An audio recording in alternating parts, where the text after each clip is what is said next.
2024 का लोकसभा चुनाव होने वाला है और 15 फरवरी 2024 को हमारे सुप्रीम कोर्ट के माननीय chief justice of India DY Chandrachud ने इलेक्टोरल बॉन्ड पर पूरी तरह से रोक लगा दिया और SBI को कहा है कि 6 मार्च तक सारी जानकारियां सबमिट करने के लिए। Supreme court strikes down electoral bonds की। तो इस मामले के अंदर जानकारी सार्वजनिक करनी होगी। चुनावी बॉन्ड पर तत्काल रोक लगाई गई है। तो असली बॉम्ब तो उस समय फूटेगा जबकि सारी जानकारियां रिलीज होगी कि किस पार्टी ने कितने चंदे लिए और उनको चंदा देने वाले लोग कौन थे।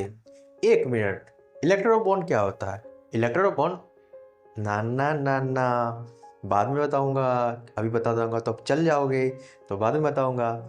भाई इससे हमारा क्या फ़ायदा, इससे हमारा क्या नुकसान? फ़ायदा नुकसान भी हम लोगों का भी है। जान देंगे आगे वीडियो में इलेक्टोरल बॉन्ड कब लाया गया, क्यों लाया गया, कैसे लाया गया और किन लोगों के लिए लाया गया। इसके पीछे की सारी जानकारियां मैं इस वीडियो में देने वाला हूं, तो मेरे साथ बने रहिएगा और इलेक्टोरल बॉन्ड के बारे में एक एक डिटेल्स मैं आपको दूंगा और बड़े ही आसान शब्दों में देने की कोशिश करूँगा ताकि आपको समझ में आए। तो लेट्स स्टार्ट। चलो स्टार्ट करते हैं वीडियो कि इलेक्टोरल बॉन्ड होता क्या है। इलेक्टोरल बॉन्ड जो होता है एक प्रकार का चंदा देने का तरीका है। मतलब क्या कि अगर आप अपने पसंदीदा राजनीतिक पार्टी को चंदा देना चाहते हैं तो आप इलेक्टोरल बॉन्ड के थ्रू दे सकते हैं। तो इसमें क्या होता है कि आप सीधे सीधे जो पैसे, जो भी चंदा होता है वो सीधे आप जो भी आपकी पसंदीदा पॉलिटिकल पार्टी होगी आप उसको सीधे सीधे नहीं दे सकते हैं। इसके लिए एक मीडियम बनाया गया है SBI, state bank of India के टोटल 29 ब्रांच पर ये काम किया जाता है। लेकिन इसमें बहुत सारी कंडीशंस हैं। इसमें आगे का प्रोसेस होता कैसे है? इसमें SBI का जो भी ब्रांच बनाया गया है जहाँ पे इलेक्टोरल बॉन्ड बिकते हैं वहाँ पे आप जाएंगे और जो भी आपके पसंदीदा राजनीतिक पार्टी होंगे उसके नाम से आप इलेक्टोरल बॉन्ड खरीदेंगे और वो जो बैंक है उस पॉलिटिकल पार्टी को वो पैसा मुहैया करवा देगी। वो भी उसके भी अंदर कंडीशन है कि वो जो पॉलिटिकल पार्टी है उसको वो बॉन्ड 15 दिन के अंदर इन कैश करवाना होता है। इन कैश कहने का मतलब क्या होता है कि जैसे आसान शब्दों में कहा जाए तो जैसे कि आपको किसी ने अगर कोई चेक दिया, वो चेक आप किसी बैंक पर ले जाएंगे और वो बैंक उसको वेरीफाई करके उसके बदले आपको पैसे दे देगी। उसी तरह से जैसे कोई आदमी किसी पॉलिटिकल पार्टी के नाम से वो बॉन्ड खरीदता है तो वो बॉन्ड, उसी बॉन्ड के लिए उस पॉलिटिकल पार्टी को पैसे मिलते हैं। लेकिन पॉलिटिकल पार्टी को ये पता नहीं होता है कि किसने उसको चंदा दिया।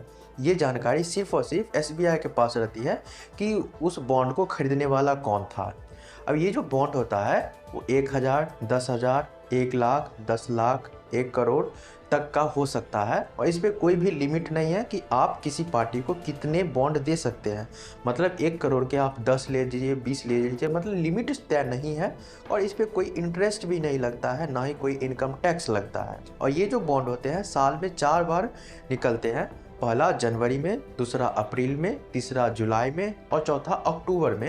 ये साल में 4 बार निकाले जाते हैं जिसमें कि कोई भी आदमी उस बॉन्ड को खरीद कर और अपने पॉलिटिकल पार्टी को चंदा के रूप में जो भी उसका हो सकता है उतना रुपया उसे दे सकता है। अब आगे हम बात करते हैं कि कौन सा व्यक्ति या समूह पॉलिटिकल जो पार्टी को चंदा देने के लिए इलेक्टोरल बॉन्ड खरीद सकते हैं और कौन से पॉलिटिकल पार्टी को वो चंदा मिल सकता है, इसके लिए क्या शर्त है। तो जो डोनर होते हैं या फिर जो मतलब चंदा देना चाहते हैं या फिर इलेक्टोरल बॉन्ड खरीदना चाहते हैं वो भारत के कोई नागरिक हो सकते हैं या फिर भारत का ही कोई समूह हो सकता है या फिर कोई कंपनीज हो सकते हैं। और कौन से पॉलिटिकल पार्टी को वो चंदा मिल सकता है?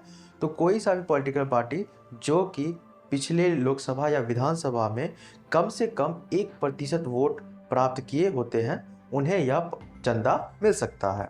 अब यह लाया कब और कैसे गया? पूर्व वित्त मंत्री अरुण जेटली जो थे वो जब 2017 से 18 जो वित्तीय वर्ष था उसका जब बजट सुना रहे थे उसी टाइम पे कहते हैं कि हमारे देश को आज़ाद हुए 70 साल हो गया लेकिन अभी भी हमारे देश में पॉलिटिकल फंडिंग जो होता है उसका एक ट्रांसपेरेंट मेथड नहीं है। मतलब जो पॉलिटिकल पार्टीज जो होती हैं उनके पास चुनाव लड़ने के लिए पैसे आते कहाँ से हैं। तो इन्हीं चीज़ों को ट्रांसपेरेंट करने के लिए उन्होंने एक स्कीम लाया जो कि कहा गया इलेक्टोरल बॉन्ड स्कीम, जिसके थ्रू मैंने आपको बताया कि कैसे कैसे होता है कि चंदा लोग अपने मन से जिनको भी चंदा देना है वो दे सकते हैं और वो किसी बैंक में दे सकते हैं। उसके बाद वो बैंक उस पार्टी को वो चंदा दे देगी, लेकिन उस पार्टी को ये नहीं बताएगी कि यह चंदा किसने दिया। अब मेन पॉइंट समझते हैं कि इसको लाने के लिए क्या क्या पापड़ बेलने पड़े थे। 14 मई 2016 को फाइनेंस एक्ट 2016 लागू होता है और जिसके बाद सबसे पहला जो काम करता है FCRA foreign contribution regulation act 2010 और उसके बाद फॉरेन एक्सचेंज मैनेजमेंट एक्ट 1999, जिसके अंतर्गत कोई भी फॉरेन कंपनी भारत में जो पॉलिटिकल पार्टीज होती है उनको चंदा नहीं दे सकती या फिर उनको फंड नहीं दे सकती है चुनाव लड़ने के लिए, उसको यह बदल देती है। जिसके बाद से जो फॉरेन कंपनीज जो होती है वो पॉलिटिकल पार्टी जो कि इंडियन है उनको फंड दे सकते हैं चुनाव लड़ने के लिए। 31 मार्च 2017 को जो फाइनेंस एक्ट 2017 होता है वो बहुत सारे जो एक्ट होते हैं उसमें कुछ अमेंडमेंट करते हैं। अमेंडमेंट मतलब क्या, कुछ बदलाव करते हैं। पहला जो बदलाव होता है वो रिप्रेजेंटेशन ऑफ पीपल एक्ट 1951, उसके बाद reserve bank of India act 1934, income tax act 1961 और कंपनीज एक्ट 2013। ये जो फाइनेंस एक्ट 2017 जो था वो इन सारे एक्ट्स में क्या करती है, बदलाव करती है, अमेंडमेंट्स करती है। तो यह कब आया, कैसे आया और किसके द्वारा लाया गया, ये मैंने आपको बता दिया। अब आगे हम बात करते हैं कि इस इलेक्टोरल बॉन्ड में प्रॉब्लम्स क्या है। तो सबसे पहला जो प्रॉब्लम इसमें है कि हमारा एक जो राइट है, right to information under article 19(1) का A, जिसमें कहा जाता है कि जो सरकार जो है वो हमसे कोई भी जानकारी ज़्यादा जो भी मतलब जो शेयरेबल है, मतलब जो भी ज़्यादा जानकारी साझा की जा सकती है वो हमें जानने का अधिकार है।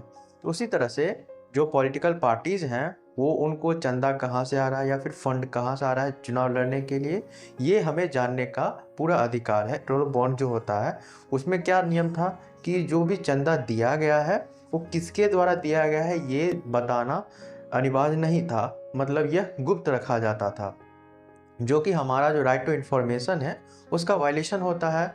जिसमें कि मतलब हमें यह भी जानने का पूरा अधिकार है कि किस आदमी ने किस को कितना चंदा दिया। इसमें दूसरा प्रॉब्लम ये है कि इससे ब्लैक मनी को बढ़ावा मिलेगा। और इसमें जो दूसरा एलिगेशन ये लगाया जाता है कि जो चंदा जो दिया जाता है या फिर जो बॉन्ड जो खरीदा जाता है वो किसके द्वारा खरीदा जाता है, कौन कौन लोग नहीं जान सकते। जो आम जो लोग हैं वो नहीं जान सकते, अपोजिशन नहीं जान सकती है।